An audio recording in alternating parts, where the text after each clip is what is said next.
పాడి కౌశిక్ రెడ్డి ఎక్కడైనా కనిపిస్తే be aware of Kaushik Reddy. ఈ మాట ఎక్కువగా వినిపిస్తుందా అంటే అవుననే తెలుస్తుంది. అంతగా చెలరేగిపోతున్నారు పాడి కౌశిక్ రెడ్డి. కారణాలు ఏమై ఉంటాయి? ఆయన ఎందుకు ఇలా ప్రవర్తిస్తున్నారు? ఎవరు రొచ్చగొడుతుంటే సూసైడ్ స్టార్ ఇలాంటి ఆత్మహత్య సదృశ్యమైన వ్యవహార శైలితో బాధపడుతున్నారు? రీజన్లు ఏమై ఉంటాయి?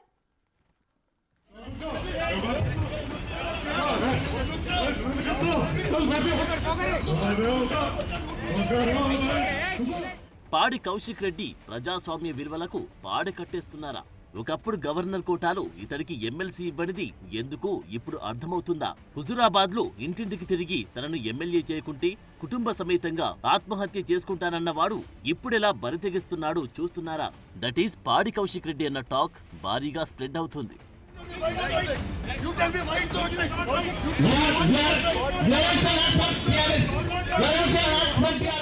అదొక కలెక్టర్ సమీక్షా సమావేశమని కాని, అక్కడంటూ ఒక సభ మర్యాద పాటించాలని కాని ఎంతమాత్రం పట్టింపు లేని పాడి కౌశిక్ రెడ్డి దాదాపు ఒక బజారు రౌడీలా సాటి ఎమ్మెల్యే సంజయ్తో వ్యవహరించిన తీరు, ఈ అమర్యాద పూర్వక వ్యవహార శైలి ఇప్పుడు తీవ్రస్థాయిలో చర్చనీయాంశంగా మారింది. ఎంత మాత్రం భయం భక్తి లేకుండా, మరెంత మాత్రం సిగ్గు ఎగ్గు లేకుండా ఒక ఎమ్మెల్యేపై ఇంత దుందుడుకుగా వ్యవహరిస్తున్న పాడి కౌశిక్ రెడ్డికి ఎవరు కీ ఇచ్చి వదులుతున్నారు? అతడు కూడా ఏమి ఆశించి ఇలా వ్యవహరిస్తున్నాడు అర్థం కావడం లేదంటున్నారు సాటి ఎమ్మెల్యేలు. బీఆర్ఎస్ అగ్రనేతలైన కేటీఆర్, హరీష్ రావే కాస్తంత సంయమనం పాటిస్తుంటే అదే పాడి కౌశిక్ రెడ్డికి కనీస బుద్ధి జ్ఞానం లేకుండా తెలంగాణ యాసలో చెబితే కనీస సోయి ఉన్నట్టే కనిపించడం లేదన్న మాట గట్టిగానే వినిపిస్తోంది.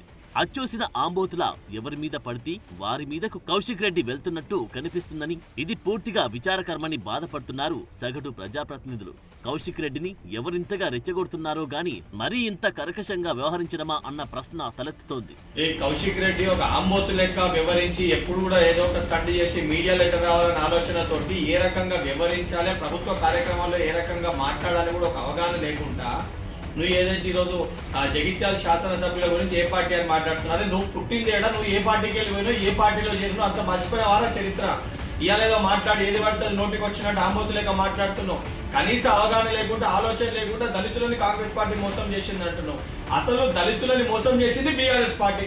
దళితుల్ని ముఖ్యమంత్రి చేస్తా అని చెప్పి, దళితులకి 3 ఎకరాల భూమి ఇస్తా అని చెప్పి దళితులను ఆగం చేసి ఎస్సీ కార్పొరేషన్ ఫండ్స్ చేయకుండా పూర్తి స్థాయిలో దళితుల్ని మోసం చేసిన ఒక పార్టీ బీఆర్ఎస్ పార్టీ. బీఆర్ఎస్ కి ఆ ఘనత దక్కుతుంది. సిగ్గుశరం లేకుండా ఇలా మాట్లాడుతున్నావు. ఆఖరికి హుజురాబాద్ ఎన్నికల సమయంలో దళితులకు 2వ విడత దళిత బంధు రావాలంటే నీ ఓట్లేసి గెలిపిస్తేనే దళిత బంధు వస్తుందని చెప్పి మాట్లాడిన ఒక వ్యక్తి నువ్వు. సిగ్గుశరం లేకుండా ఇలా మాట్లాడుతున్నావు. ఇప్పటికైనా నోరు అదుపులో పెట్టుకో కౌశిక్ రెడ్డి. ఒక ఎమ్మెల్యే లెక్క ప్రవర్తించు. ఒక వీధి రౌడీ లెక్క, గూండా లెక్క, అచ్చొచ్చిన ఆంబోతు లెక్క ప్రవర్తిస్తే రేపు పొద్దున నిన్ను కూడా ఇదే పరిస్థితి, రోడ్లపైన గుడ్డలు ఒడిసి కొట్టే పరిస్థితి వస్తుంది. మొన్నటికి మొన్న అరకపుడి గాంధీతో గొడవ, నిన్నటికి నిన్న పోలీస్ స్టేషన్ వెళ్లి సిఐ మీద తన దౌర్జన్యమంతా చూపించడంతో కేసులు, అరెస్టులు, ఆపై ఏకంగా స్పీకర్ మీదకి కాగితాలు విసిరి బజార్ రౌడీని తలపించిన దుస్థితి. ఇవాళ సాటి ఎమ్మెల్యేపై కనీస గౌరవ మర్యాదలు లేకుండా మ్యాన్ హ్యాండిలింగ్ చేస్తూ బీభత్సం సృష్టిస్తున్న పరిస్థితి. ఇలా ప్రవర్తిస్తున్న కౌశిక్ రెడ్డిని ఏం చేయాలో అర్థం కావడం లేదని వాపోతున్నారు ఇతర శాసనసభ్యులు.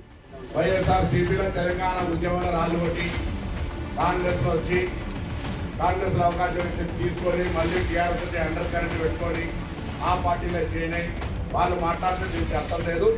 నేను ఈ ఇన్సిడెంట్ మీద Telangana Rashtra Samithi TRS state leadership including KCR, Harish Rao ఎవరైనా రెస్పాండ్ కావాలి. ఇటువంటి సంఘటనలను సమర్థిస్తున్నారా? ఇటువంటి సంఘటనలు మీ పార్టీని మీరు ఎంకరేజ్ చేయదలుచుకున్నారా? అసలు పార్టీ ఏం మాట్లాడుతున్నారు? మీరు వీళ్ళందరికీ ఆదర్శంగా మీరు అటువంటి బూతు మాటలు పెట్టుకున్నారా? ఇది మంచి పద్ధతి. బల్మూరి వెంకట్ కౌశిక్ రెడ్డిని సూసైడ్ స్టార్ అన్న మాటలు నిజమేనని, కౌశిక్ రెడ్డి నిజంగాని ఆత్మహత్య సాదృశ్యంగా వ్యవహరిస్తున్నారని, ఏమి ఆశించి కౌశిక్ ఇలా వ్యవహరిస్తున్నారో అసలు అర్థం కావడం లేదని వాపోవడం సగటు ప్రజాప్రతినిధుల వంతుగా మారింది. కౌశిక్ రెడ్డికి నిజంగా చెప్పాలంటే సభ్యత సంస్కారం మర్చిపోయి చాలా రోజులైందనుకుంటా. ఉమ్మడి జిల్లా సమావేశంలో ఉమ్మడి జిల్లా ఇన్ఛార్జ్ అయినటువంటి గౌరవనీయులు ఉత్తమ్ కుమార్ రెడ్డి గారు అందరినీ మాట్లాడమన్నారు. మీరు మాట్లాడినారు, గంగుల కమలాకర్ మాట్లాడినాడు. మరి సంజయ్ కుమార్ టర్న్ వచ్చేసరికి ఈయన ఈ విధంగా అసభ్యకరమైన పదజాలంతో వాడు వీడు ఏకవచనంతో సంపాదించి ఆయన యొక్క స్థాయిని ఆయనే దిగజార్చుతున్నాడు ఈరోజు. మరి పార్టీ మారని వాళ్ళు ఎవరున్నారు? నువ్వు క్వశ్చన్ చేయడానికి ఎవడయా? నువ్వేమైనా పార్టీ ప్రెసిడెంట్వా, జిల్లా ప్రెసిడెంట్వా, లేకపోతే రాష్ట్ర అధ్యక్షుడివా, లేవు వర్కింగ్ ప్రెసిడెంట్వా?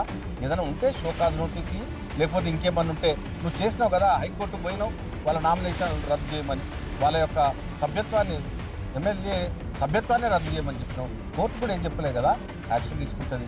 నీకు ఇక్కడ ఉమ్మడి జిల్లా లోపల మాట్లాడవలసిన టాపిక్స్ మాట్లాడమని, అది రైతు భరోసా గురించా, లేకపోతే ఇందిరమ్మ ఇళ్ళ గురించా, రేషన్ కార్డుల గురించా, 12,000 కూలీ జనాలకు ఇచ్చే ఇందిరమ్మ ఆత్మీయ భరోసా గురించా మాట్లాడమని అన్నారు. కానీ ఇక్కడ వచ్చేసి పార్టీల గురించి మాట్లాడమని ఆయన సభ్యత లేని, సంస్కారం లేని వ్యక్తి కాబట్టి అట్లా మాట్లాడారు. పాడి కౌశిక్ ఆగడాలకు త్వరలోనే ఒక బ్రేక్ పడాలని, ఇది బీఆర్ఎస్ పార్టీకి కూడా తలవంపులు తెచ్చే అంశమని, ఒకవేళ పార్టీ అధిష్టానం కౌశిక్ రెడ్డిని కంట్రోల్ చేయకుంటే అతడినిలా గాలికి వదిలేసిన అప్రదిష్ట బీఆర్ఎస్ పై పడేలా కనిపిస్తుందన్న హెచ్చరికలు సైతం అందుతున్నాయి. మరి చూడాలి, కౌశిక్ రెడ్డి సాటి ప్రజాప్రతినిధులపై కర్కశంగా వ్యవహరించే ధోరణిలో ఇకనైనా మార్పు వస్తుందో లేదో తేలాల్సి ఉంది.